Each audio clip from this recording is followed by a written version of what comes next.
Salut, salut les amis. Je vais vous montrer deux extraits des archives que j'ai trouvées qui me réconfortent encore. Ça montre la dangerosité de Alassane Dramane Ouattara, qui ne veut pas que l'initiative de réconciliation, de paix ou de compréhension ou d'acceptation vienne de quelqu'un d'autre.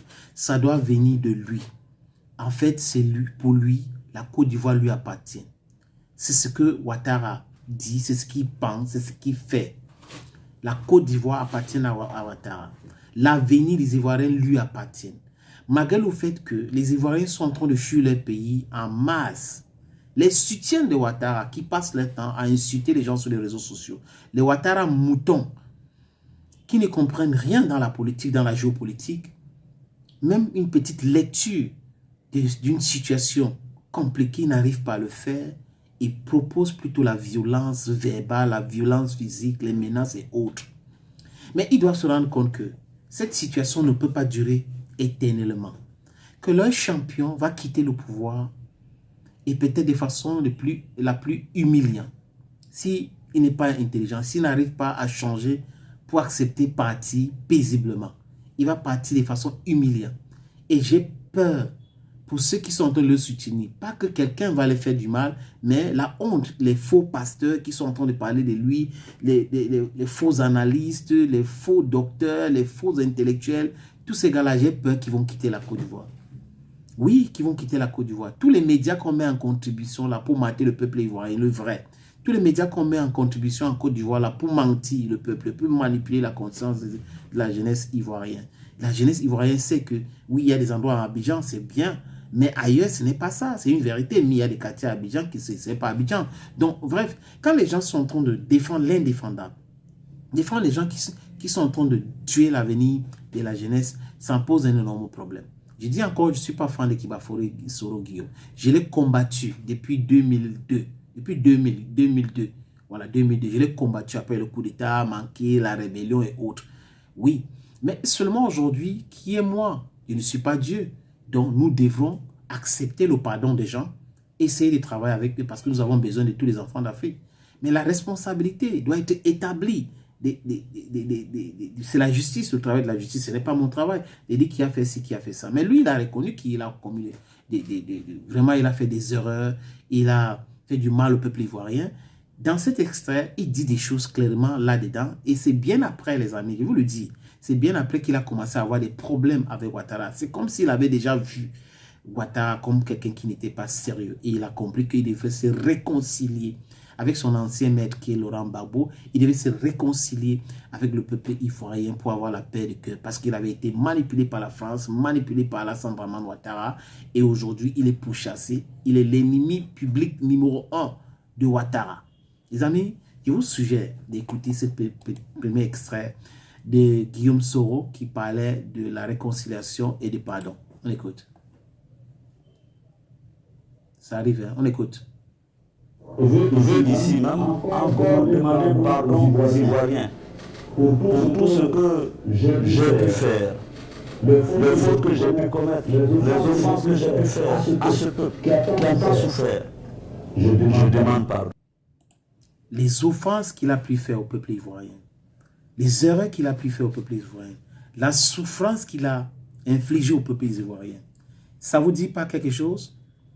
La rébellion, le commando invisible, à Bobo, toutes ces choses-là ont concurré à mettre en difficulté et en difficulté les Ivoiriens qui ont perdu leurs proches et qui ont été amputés pour d'autres qui sont en exil. Donc, il reconnaît aujourd'hui que, oui, c'est pas aujourd'hui, il y a de cela plus de 5 ans qu'il a reconnu cela. C'est à partir de là où Ouattara a commencé à lui imposer des choses et il a refusé et il était obligé de fuir le pays. Et quand il voulait rentrer à un moment donné, on a bloqué son avion, on a dit que son avion ne peut pas atterrir, il allait atterrir au Ghana, on voulait l'arrêter là-bas, il a fui, il allait en Espagne, après la France, après la Belgique, après on était en train de le pourchasser partout, il allait à Dubaï, ça a créé toujours des problèmes et tout. Et aujourd'hui, oh oui, il est malade, il est malade. J'ai écouté l'intervention d'un de ses partenaires, ses frères, Franklin Nyamsi, qui disait que non, c'est lui qui a décidé de perdre le poids. Donc, Guillaume Soro a décidé de perdre le poids. Ce n'est pas qu'il est malade et il est prêt à inviter tous les médecins de venir l'examiner. quand il était gros, on disait que le petit gros, maintenant, il paie le poids. On commence à dire que c'est la misère qui fait en sorte qu'il paie le poids. C'est une vérité. Il a dit, selon Franklin Nyamsi, que quand vous dépassez 50 ans, vous devez contrôler ce que vous mangez pour pouvoir vivre longtemps. Mais il est ouvert pour qu'on vienne vérifier tout, pour voir s'il n'est pas en santé ou pas. Donc, les amis, vous voyez que c'est de ça qu'il est question. Deuxième extrait que je veux vous faire écouter, les amis, c'est aussi très important comme cet premier extrait. Écoutez ceci, c'est toujours Guillaume Soro qui va forer Soro. Mais que j'ai lui demandé pardon. Je demanderai pardon à tout le monde. Le président Gbagbo mérite que je n'ai pas lui demandé pardon. Parce qu'il a fait beaucoup de tort au président Gbagbo et il reconnaît aujourd'hui que c'est important pour lui de demander pardon au président Gbagbo. En fait, les amis, quand vous écoutez ce discours de Guillaume Soro, c'est quelqu'un qui il s'est trompé, il a été trompé, il a été manipulé. Et il voit maintenant que voilà l'intérêt du peuple ivoirien. Je ne suis pas son porte-parole, mais j'essaie de comprendre cette sortie de Guillaume Soro pour pouvoir donner mon avis, les amis. Ce n'est que mon avis. Vous pouvez être d'accord ou pas, mais c'est mon avis. Et les extraits que je vous propose parlent fort. It speaks volume. Donc, lui dit, le président Gbagbo mérite que j'aille lui demander pardon. Voilà, que j'aille lui demander pardon. C'est le président Gbagbo, c'est cette syndicaliste, c'est lui qui a forgé la carrière de Guillaume Soro et tout cela. Donc, il dit clairement que Gbagbo mérite qu'il part lui demander pardon, pardon grand frère, pardon chef, pardon papa. C'est de ça qu'il est question, les amis. Voilà, c'est pour ça qu'il dit que j'ai l'impression que la sortie ici, c'est là où ces véritables problèmes ont commencé avec Alassane Dramane Ouattara. Concernant la réconciliation et toute autre chose, les amis, écoutez cet autre extrait. Parce que 2002, je suis un acteur important jusqu'à ce jour. Et je pense que ce dont la Côte d'Ivoire a besoin, c'est beaucoup plus de tolérance, de pondérance, de pardon, de réconciliation, de paix et de stabilité. La Côte d'Ivoire a besoin de tout ce qui vient de citer là. Oui, mais seulement si vous reconnaissez que vous avez fait du mal aux gens, vous demandez pardon, on peut commencer par là.